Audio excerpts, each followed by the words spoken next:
अपने यशस्वी मुख्यमंत्री जी से आग्रह करूंगा कि उपस्थित जनसमूह को अपना आशीर्वचन देने का कष्ट करें। आदरणीय मुख्यमंत्री जी।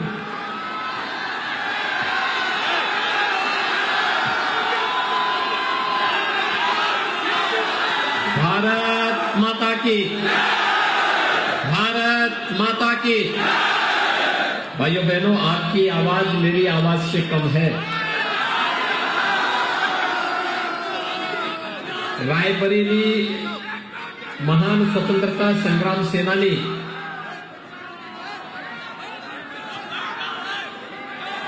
जिन्होंने कभी भी विदेशी हुकूमत को स्वीकार नहीं किया, ऐसे राणा बेनी माधव जी की भूमि है।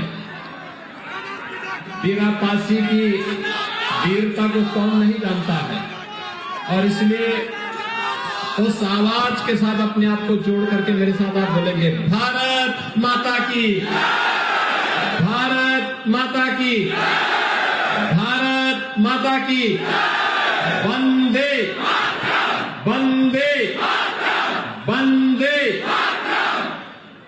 मंच पर उपस्थित प्रदेश सरकार में मेरे वरिष्ठ सहयोगी और इस क्षेत्र में जिन्होंने अपने कार्यकाल के दौरान एक बेहतरीन प्रदर्शन किया था, प्रदेश सरकार के श्रम और सेवायोजन मंत्री श्री स्वामी प्रसाद मौर्य जी, आज के इस कार्यक्रम में उपस्थित भारतीय जनता पार्टी के जिलाध्यक्ष श्री रामदेव पाल जी, जिला पंचायत के अध्यक्ष श्रीमती रंजना चौधरी जी,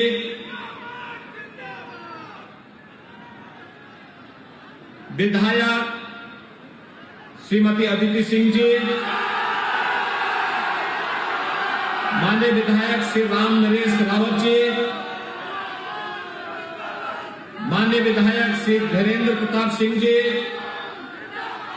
माननीय विधायक श्री राकेश प्रताप सिंह जी, विधान परिषद के सदस्य श्री उमेश द्विवेदी जी, आज के इस कार्यक्रम में उपस्थित भारतीय जनता पार्टी के सभी पदाधिकारीगण, सभी सम्मानित जनप्रतिनिधिगण और भारी संख्या में जन विश्वास यात्रा के प्रति अपना समर्थन देने और अपना आशीर्वाद देने के लिए यहां पर उपस्थित रायबरेली के मेरे भाइयों बहनों, मां गंगा की आंचल में बसा हुआ ऋषि मुनियों, क्रांतिकारियों, इस भूमि को मैं नमन करते हुए आज ईस्वी सन का 2021 की अंतिम तिथि है। कल हम लोग ईस्वी सन 2022 में प्रवेश करेंगे और आज का यह आपका ऐतिहासिक जो समर्थन है, उत्साह है, ये हम सभी को आह्लादित भी करता है, प्रोत्साहित भी करता है। अन्याय अत्याचार के खिलाफ, भ्रष्टाचार के खिलाफ और प्रदेश की सुख और समृद्धि के प्रति एक नए उत्साह और उमंग के साथ आगे बढ़ने के लिए भी प्रेरित करता है। जन विश्वास यात्रा आपके बीच में आ रही है। भाइयों बहनों, आज यहां पर हमारे मंचस्थ जनप्रतिनिधियों के द्वारा जनपद रायबरेली के विकास से जुड़ी हुई 381 परियोजनाओं पे, जिन पर 833 करोड़ 67 लाख रुपए खर्च हो रहे हैं या हुए हैं, उनका लोकार्पण और शिलान्यास का भी कार्यक्रम यहां पर संपन्न हुआ है। मैं जनप्रतिनिधियों को, अपने माननीय विधायकों को इसके लिए हृदय से बधाई देता हूं। आप सब का अभिनंदन करता हूं और विश्वास करता हूं ये सभी योजनाएं आपके लिए फलीभूत होंगी और ये क्षेत्र इन योजनाओं का लाभ प्राप्त करेगा। भाइयों बहनों, भारतीय जनता पार्टी की दृष्टि से यह जनपद अत्यंत महत्वपूर्ण है और उसकी शुरुआत तो स्वामी प्रसाद जी ने कर दी थी। स्वामी प्रसाद जी के बाद यहां पर पिछली बार श्री दिनेश प्रताप सिंह जी ने भारतीय जनता पार्टी को स्वीकार किया था, भारतीय जनता पार्टी के साथ आए थे और एमएलसी चुनाव के ठीक पहले श्री उमेश द्विवेदी जी ने भी भारतीय जनता पार्टी के साथ जुड़ करके विकास की इस लड़ाई में सहभागी बनने की वचनबद्धता दोहराई थी। आप सबने उन्हें समर्थन दिया। मैं इसके लिए आप सभी मतदाताओं को हृदय से बधाई देता हूं, अभिनंदन करता हूं। भाइयों बहनों, यहां पर रायबरेली सदर से विधायक श्रीमती अदिति सिंह जी ने भी भारतीय जनता पार्टी को स्वीकार किया और आज इस ऐतिहासिक जनसभा में वे स्वयं भी भागीदार बनी हैं। स्वाभाविक रूप से भारतीय जनता पार्टी विकास की दृष्टि से महत्वपूर्ण है और आज वे इस जनसभा में स्वयं मौजूद हैं। इसके साथ ही हरिचंदपुर से विधायक श्री राकेश प्रताप सिंह, आज उनकी औपचारिक घोषणा भारतीय जनता पार्टी की दृष्टि से हो रही है, क्योंकि हमारे प्रदेश के पूर्व अध्यक्ष डॉक्टर लक्ष्मीकांत वाजपेयी जी और भारतीय जनता पार्टी के प्रदेश के उपाध्यक्ष श्री दयाशंकर सिंह जी इसी दृष्टि से आए हैं, लेकिन इनके आने के पहले ही राकेश प्रताप सिंह भाषण दे करके अपनी घोषणा स्वयं ही कर चुके हैं। लेकिन मैं इन सभी का हृदय से स्वागत करता हूं और मैं मानता हूं कि भारतीय जनता पार्टी के इस बृहद परिवार से जुड़ करके कांग्रेस को रायबरेली से भी पूरी तरह उखाड़ने में और देश को जिस स्वच्छ और पारदर्शी सरकार की आवश्यकता यह देश महसूस कर रहा था और मोदी जी ने उस सरकार दी, उस सरकार के साथ भारतीय जनता पार्टी के साथ जुड़ करके रायबरेली के समग्र विकास में, उत्तर प्रदेश के समग्र विकास में ये सभी जनप्रतिनिधि सहभागी बनेंगे। इस विश्वास के साथ मैं आज के इस कार्यक्रम में आप सभी का हृदय से अभिनंदन करता हूं, स्वागत करता हूं। भाइयों बहनों, मैं वास्तव में ये समझ नहीं पा रहा था कि रायबरेली यहां पे राणा बेनीमाधव जी ने कभी भी विदेशी हुकूमत की अधीनता स्वीकार नहीं की थी। वे इसके खिलाफ लड़ते रहे। वीरापासी के शौर्य और पराक्रम को कोई नहीं भुला सकता, लेकिन उस सब के बावजूद ऐसी कौन सी परिस्थिति आई कि हम लोग कांग्रेस जैसे मरे हुए सांप को गले में डाल करके और उसको ढोने के लिए मजबूर हुए थे। कोई आवश्यकता नहीं थी, ये जानते हुए कि कांग्रेस देश की समस्या है, जनता से जुड़े हुए मुद्दों को नहीं उठाती है। कांग्रेस ने सदैव देश के हितों के साथ कुठाराघात किया है। देश के अंदर आतंकवाद की जड़, देश के अंदर अराजकता की जड़, देश के अंदर उग्रवाद की जड़, देश के अंदर भ्रष्टाचार की जड़, देश के अंदर जातीय दंगे और देश के अंदर भाषाई दंगे कराने का दोषी कोई है तो वह कांग्रेस ही है।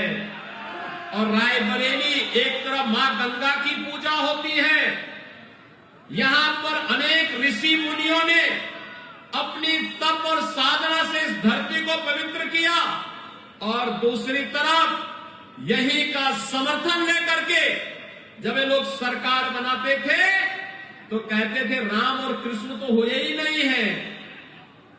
जो भारत की धरती पर जन्म न लिया हो वह व्यक्ति अगर एक बार कहे तो स्वीकार्य हो सकता है, लेकिन जो भारत की धरती पर जन्म लेकर के भारत की जनता पर शासन करने का दम भरता हो, अगर वो व्यक्ति कहता है कि राम और कृष्ण नहीं हुए हैं तो देश की जनता को बर्दाश्त नहीं करना चाहिए।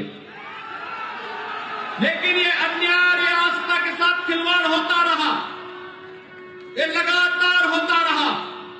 याद करिए 2005 में जब राम सेतु को तोड़ने की साजिश रची थी कांग्रेस नेतृत्व की सरकार ने, और उसके बाद सुप्रीम कोर्ट में इन्होंने जो शपथ पत्र दिया था उस शपथ पत्र में कहा था कि राम और कृष्ण तो मिथक है, एक काल्पनिक है, इनका कोई अस्तित्व नहीं है।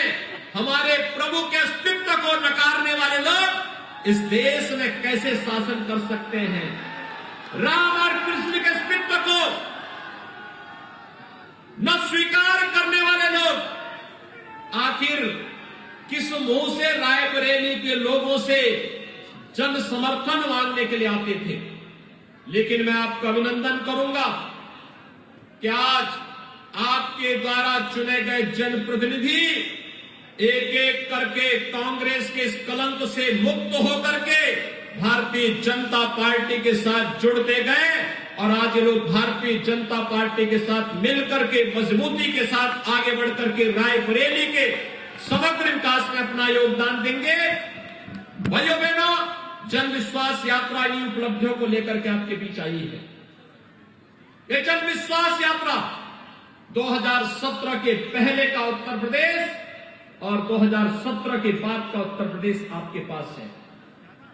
आपने 4 दिन 5 दिन पहले देखा होगा कुछ घटनाएं घटित हुई थी उत्तर प्रदेश में। भाइयों बहनों, घटना अचानक नहीं हुई है, कारण थे। 2017 के पहले उत्तर प्रदेश में प्रधानमंत्री आवास योजना में मात्र 18,000 लोगों के लिए मकान स्वीकृत हुए थे, आवंटित नहीं हुए थे। किसी का मकान, एक भी मकान नहीं बना था। और 2017 से अब तक हम प्रदेश में 43 लाख गरीबों को एक एक आवास उपलब्ध करवा चुके हैं। ये 43 लाख गरीबों को एक एक आवास आज जो प्राप्त हुआ है, 2,61,00,000 लोगों को जो शौचालय प्राप्त हुए हैं। भाइयों बहनों, पैसा पहले भी था, लेकिन पहले वो पैसा कैसे सत्ताधारी दल के नेताओं की जेब में और उनकी तिजोरियों को भरने में लगाया जाता था। आज जब जेसीबी से उनकी दीवारों को तोड़ करके पैसा निकाला जा रहा है, आप देख रहे होंगे नोटों की ढेर निकल रही है, नोटों की गड्डियां निकल रही हैं और लोग सफाई ले जा रहे हैं। समाजवादी इत्र का नारा देने वाले प्रदेश में किस प्रकार का बदबू, भ्रष्टाचार का बदबू फैलाते थे, ये दृश्य भी उत्तर प्रदेश वासियों ने देखा है। और भाइयों बहनों, एक बात और समझ में आई होगी, आप सबने देखा होगा कि 2016 में जब मोदी जी ने नोटबंदी की घोषणा की थी, तब समाजवादी पार्टी इसका विरोध क्यों कर रही थी। अब तो समझ में आ गया होगा, क्योंकि इनके घरों में नोट की गड्डी भरी हुई थी। देश के विकास के लिए, प्रदेश के विकास के लिए जो पैसा लगा था, जो लगना था, उस पैसे को वहां न लगा करके इन लोगों ने अपने घरों को भरने के लिए लगाया था। और वही पैसा आज जब निकाला जा रहा है तो उनको बुरा लग रहा है। भाइयों बहनों, समाजवादी पार्टी रही हो या कांग्रेस या फिर बहुजन समाज पार्टी, भ्रष्टाचार इनके जीन्स का हिस्सा बन गया है। भ्रष्टाचार के बगैर इनका काम ही नहीं चलता, विकास इनकी कोई सोच नहीं। याद करिए 2017 के पहले किसानों की स्थिति क्या थी, युवाओं की स्थिति क्या थी, प्रदेश के अंदर महिलाओं की स्थिति क्या थी, कैसे भेदभाव होता था, कैसे गुंडा राज की स्थिति थी, कैसे पर्व और त्योहार आते थे और पर्व और त्योहार आते ही प्रदेश में दंगे शुरू हो जाते थे। मैं पूछना चाहता हूं 2017 के पहले जो दंगाई प्रदेश के अंदर पर्व और त्योहार के पहले दंगा करते थे, क्या आज उनमें दुस्साहस है कि वे दंगा कर पाएंगे? आज उत्तर प्रदेश में कोई दंगा नहीं कर सकता, क्योंकि अगर दंगा करेगा तो उसे मालूम है कि 7-7 पीढ़ी दंगा की भरपाई करते करते थक जाएगी, लेकिन दंगा की भरपाई नहीं कर पाएगी, पीढ़ी गुजर जाएगी। और इसीलिए उत्तर प्रदेश आज दंगा मुक्त प्रदेश हुआ। प्रदेश में दंगे नहीं तो पर्व और त्योहार शांतिपूर्ण तरीके से संपन्न हो रहे हैं। शांतिपूर्ण तरीके से संपन्न होने वाले पर्व और त्योहारों के साथ ही भाइयों बहनों, आज प्रदेश में निवेश हो रहा है, रोजगार का सृजन हो रहा है, विकास की प्रक्रिया के साथ तेजी के साथ उत्तर प्रदेश आगे बढ़ रहा है। और उत्तर प्रदेश भी अब देश और दुनिया के सभी निवेशकों के सामने इस विश्वास के साथ आगे बढ़ रहा है कि उत्तर प्रदेश अब नंबर 1 का प्रदेश बनने की ओर अग्रसर है देश के अंदर।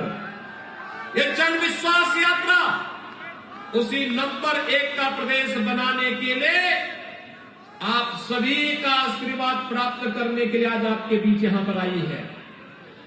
भाइयों बहनों, 2017 के पहले किसान बदहाल था, आत्महत्या करने के लिए मजबूर था, कर्ज तले दबा हुआ था।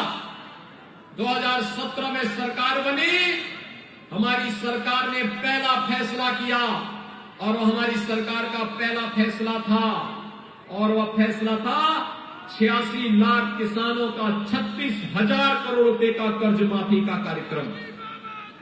भाइयों बहनों, कर्ज माफी से लेकर के प्रधानमंत्री किसान सम्मान निधि तक आज जिस प्रकार से किसानों को सम्मानित करके आगे बढ़ाने का कार्य किया, कल 1 जनवरी है और देश के 10 करोड़ किसानों को, उत्तर प्रदेश के 2,54,00,000 किसानों को प्रधानमंत्री मोदी जी के द्वारा प्रधानमंत्री किसान सम्मान निधि की राशि उनके खाते में प्रदान की जाएगी। 2,54,00,000 किसानों के खाते में राशि आएगी कल। ये राशि कांग्रेस भी दे सकती थी, कांग्रेस ने नहीं दिया। बुआ और बबुआ भी दे सकते थे, लेकिन उनके पास कहां फुर्सत थी, किसानों की चिंता करें इसकी फुर्सत कहां थी। भाइयों बहनों, 2017 के पहले नौकरी निकलती थी और समाजवादी पार्टी की सरकार के समय याद करिए, कोई नौकरी निकली और उस नौकरी के निकलते ही चाचा और भतीजे का गैंग वसूली पे निकल पड़ता था, सभी रिश्ते निकल पड़ते थे।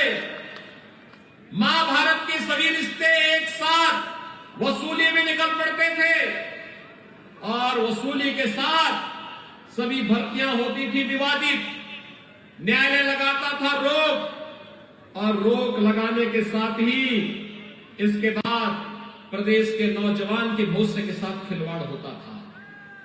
न जाने कितने नौजवानों के भविष्य के साथ सपा, बसपा, कांग्रेस की सरकारों ने अन्याय किया, लेकिन 2017 के बाद भारतीय जनता पार्टी की सरकार प्रदेश में आई और भाइयों बहनों, सरकार आने के बाद 4.5 लाख नौजवानों को सरकारी नौकरी दी।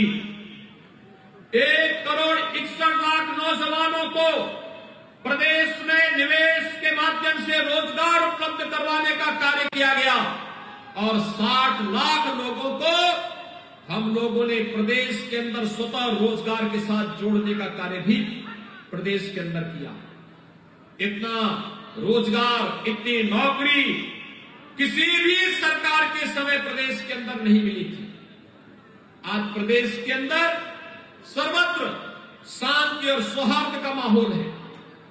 शासन की योजनाओं का लाभ गरीबों को मिल रहा है, गांवों को मिल रहा है, किसान और नौजवानों को मिल रहा है, बहन और बेटियों को प्राप्त हो रहा है। आज प्रदेश के अंदर सर्वत्र हर व्यक्ति तक शासन की योजनाओं को मजबूती के साथ पहुंचाने का जो कार्यक्रम प्रदेश सरकार का है, केंद्र सरकार का है, वह कार्यक्रम मजबूती के साथ आगे बढ़ रहा है। आपने देखा होगा पिछले 20-22 महीनों से पूरी दुनिया कोरोना महामारी का सामना कर रही है। भाइयों बहनों, कोरोना महामारी कैसे कोरोना का प्रबंधन होना चाहिए, प्रधानमंत्री मोदी जी के नेतृत्व में उसका कितना बेहतरीन प्रदर्शन किया गया, यह आज किसी से छुपा हुआ नहीं है।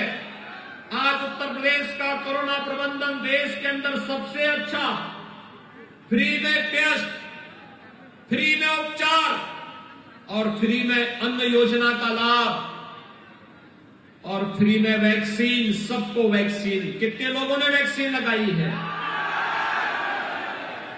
सभी लोगों ने वैक्सीन लगा ली है और सभी लोग वैक्सीन लगा लिए हैं।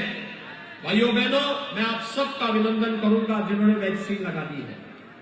लेकिन मेरी अपील होगी, जो लोग वैक्सीन नहीं लिए हैं वे वैक्सीन जरूर ले लेंगे। ये वैक्सीन कोरोना से बचाव का एक सर्वोत्तम उपाय है, कोरोना का कवच है। कोरोना की तीसरी लहर के बारे में चर्चाएं आ रही हैं, घबराने की आवश्यकता नहीं। केंद्र और प्रदेश सरकार आपके साथ में है। हमें केवल सावधानी और सतर्कता के साथ शासन के बताए गए नियमों का पालन करना है।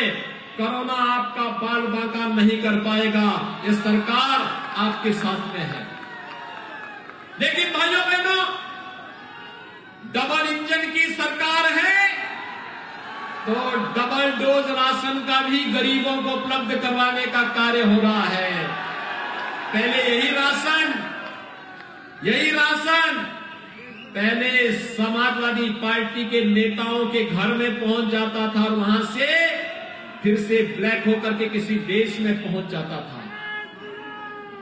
2017 के पहले गरीब को राशन नहीं मिल पाता था।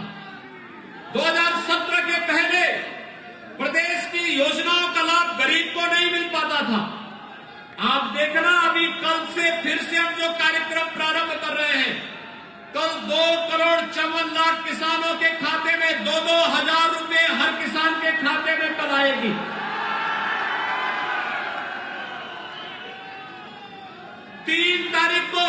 यानी 3 जनवरी को लगभग 4.5 करोड़ श्रमिकों के खाते में 1-1 हजार की राशि आएगी। नोट करते रहिए, जो बता रहा हूं।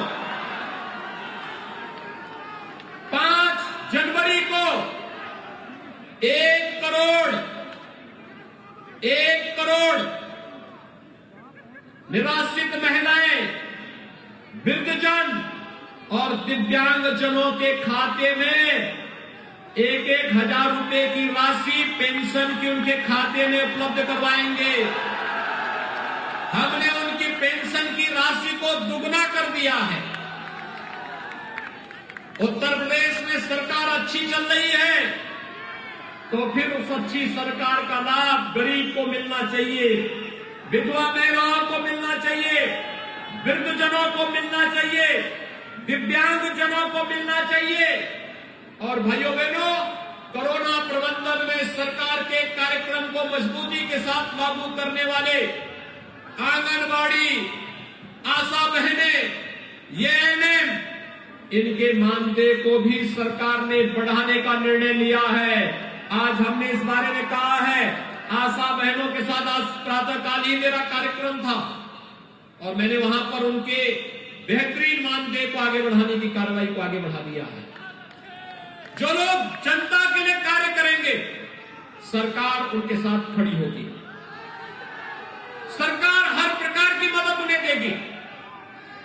और आज यही कहने के लिए हम लोग आपके बीच आए हैं कि भाइयों बहनों, लोक कल्याण का कार्य हो या फिर बड़े बड़े इंफ्रास्ट्रक्चर डेवलपमेंट के बड़े बड़े कार्यक्रम, जहां मेडिकल कॉलेज नहीं वहां मेडिकल कॉलेज स्थापना की कार्रवाई, जहां पे एम्स नहीं वहां एम्स की कार्रवाई। एम्स रायबरेली को 2 वर्ष पहले भारतीय जनता पार्टी की सरकार ने उसका संचालन भी आगे बढ़ा दिया है। आज कोई समस्या नहीं, समस्या तो देश के लिए कांग्रेस बन गई है, समस्या तो देश के प्रदेश के लिए सपा और बसपा बनी हुई है। आप देखते होंगे समाजवादी पार्टी के बारे में कोई भी सभ्य व्यक्ति एक बात जरूर बोलता है, और किसी भी सभ्य व्यक्ति से आप पूछिए समाजवादी पार्टी का मतलब क्या, तो लोग बोलते हैं कि जिस गाड़ी में सपा का झंडा, समझो बैठा है कोई पेशेवर गुंडा। यानी कोई भी व्यक्ति नहीं बोलता है सपा के झंडे लगे हुए गाड़ी का मतलब अराजकता का ही मत प्रतीक होता है। अभी आपने देखा होगा कानपुर में प्रधानमंत्री जी आए थे और कानपुर की जनता को मेट्रो की सौगात देने के लिए प्रधानमंत्री जी आए थे। समाजवादी पार्टी के लोगों ने वहां दंगा भड़काने का कार्य किया, लेकिन भारतीय जनता पार्टी के कार्यकर्ताओं और कानपुर की जनता का मैं अभिनंदन करूंगा, जिन्होंने इनके भड़काने का किसी भी साजिश की उसमें ना आकर के पुलिस ने तत्काल कार्रवाई की और जितने भी ये गुंडे थे सबके खिलाफ प्रभावी कार्रवाई कानपुर के अंदर हुई है। भाइयों बहनों, मैं आपसे यही कहने के लिए आज आया हूं, ये जन विश्वास यात्रा आपका आशीर्वाद लेने के लिए आई है और आपसे यही कहने के लिए हमने विकास भी किया, लोक कल्याणकारी कार्यक्रम भी किया, जनता को सुरक्षा भी दी और आपकी आस्था का सम्मान भी किया। मैं आपसे पूछना चाहता हूं, अयोध्या में भगवान श्री राम का भव्य मंदिर निर्माण का कार्यक्रम क्या ये कांग्रेस कर पाती? क्या कांग्रेस करती? क्या समाजवादी पार्टी करती? और क्या बहन जी से कोई उम्मीद रखते थे क्या?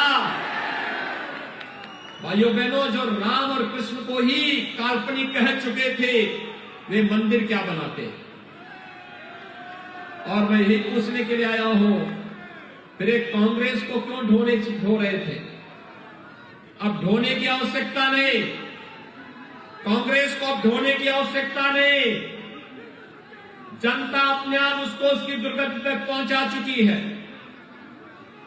राम भक्तों पर गोली चलाने वाले क्या भगवान राम का मंदिर बनाते? पक्का विश्वास है आपको? भाइयों बहनों, भगवान राम का भव्य मंदिर के निर्माण का कार्यक्रम हो। मैं जानता हूं राकेश प्रताप सिंह अपने यहां हर दिन किसी न किसी गांव में अखंड रामायण का पाठ करते हैं और अखंड रामायण का पाठ करके ये कांग्रेस में थे। एक बार मुझे निमंत्रण देने के लिए आए थे और निमंत्रण देने के लिए आए, एक हिसाब में रामायण का पाठ करा रहा हूं। मैंने कहा भाई आप तो कांग्रेस में हैं। इन्होंने कहा भूल से मैं कांग्रेस में चला गया। मैंने कहा कि कांग्रेस के नेता, कांग्रेस का नेतृत्व तो राम को मानता ही नहीं, क्योंकि वहां का नेतृत्व कहता राम और कृष्ण तो हुए ही नहीं है, तो फिर अखंड रामायण का पाठ कैसे हो रहा है? भाइयों बहनों, उन्होंने कहा कि नहीं, अब हम कांग्रेस की विदाई करने के लिए बीजेपी के साथ ही जोड़ करके आएंगे। और भाइयों बहनों, आज उन्होंने भारतीय जनता पार्टी की सदस्यता लेने के लिए वे हमारे बीच में आए हैं। आप याद करिए, भाई बहन की जोड़ी जब कोरोना कालखंड में प्रदेश के श्रमिकों और प्रदेश की जनता के साथ खिलवाड़ कर रही थी, गलत गलत ट्वीट करके, गुमराह करने वाला ट्वीट करके, उस समय कांग्रेस की विधायक थी और उन्होंने मजबूती के साथ उनका प्रतिरोध किया था। आपकी रायबरेली संसदीय विधायक श्रीमती अदिति सिंह जी ने उस समय इसका विरोध किया था कि नहीं, कांग्रेस गलत लाइन पे चल रही है, कोरोना प्रबंधन प्रदेश सरकार अच्छा कर रही है और हम लोगों को समर्थन करना चाहिए। और आज भाइयों बहनों, भारतीय जनता पार्टी की सरकार में कोरोना प्रबंधन कैसे होना चाहिए, आप सबके सामने इसका उदाहरण प्रस्तुत किया। आज चाहे अयोध्या में भगवान राम के भव्य मंदिर के निर्माण का कार्य हो या फिर काशी में भगवान विश्वनाथ धाम के निर्माण के माध्यम से देश के श्रमिकों के सम्मान को आगे बढ़ाने का कार्यक्रम आपने देखा होगा, एक पहली बार आपने देखा होगा। प्रधानमंत्री मोदी जी ने काशी विश्वनाथ धाम का लोकार्पण किया और लोकार्पण के साथ भगवान शिव का अभिषेक करने के बाद प्रधानमंत्री जी ने सम्मान किसका किया? पुष्प वर्षा किया श्रमिकों के ऊपर, क्योंकि श्रमिक ही वास्तव में राष्ट्र निर्माता है। और राष्ट्र निर्माण के साथ अपना श्रम लगाने वाले और श्रमिकों का वंदन करने के लिए भाइयों बहनों, आज केंद्र और प्रदेश सरकार पूरी मजबूती के साथ खड़ी है। और मैं आज के इस अवसर पर एक बार फिर से आप सबका आह्वान करूंगा, इतनी भीषण शीतलहरी में इतनी भारी संख्या में आप सभी लोग यहां पर उपस्थित हुए, जन विश्वास यात्रा का अपार समर्थन आपने यहां पर मुझे दिया है और जन विश्वास यात्रा के माध्यम से आपने संकल्प लिया है कि रायबरेली की सभी 6 सीटों पर भारतीय जनता पार्टी का परचम लहराने का कार्य आप करेंगे। तो सभी लोग तैयार हैं? सभी लोग अपना दोनों हाथ उठा करके मुझे यहाँ पर अपना समर्थन के साथ मुझे बताइए। इधर उधर सभी लोग, सड़क के उस पार भी जितने लोग हैं सभी लोग मुझे बताइए, क्या आप सभी लोग तैयार हैं? भारतीय जनता पार्टी को अपना समर्थन देंगे?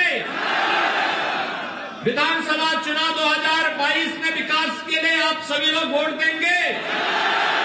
दोनों हाथ उठा करके फिर मेरे साथ बोलेंगे, भारत माता की, भारत माता की, भारत माता की।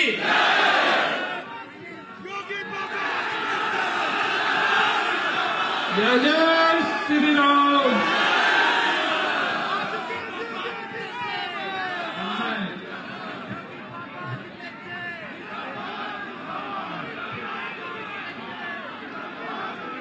अपने जिलाध्यक्ष रामदेव पाल जी से आग्रह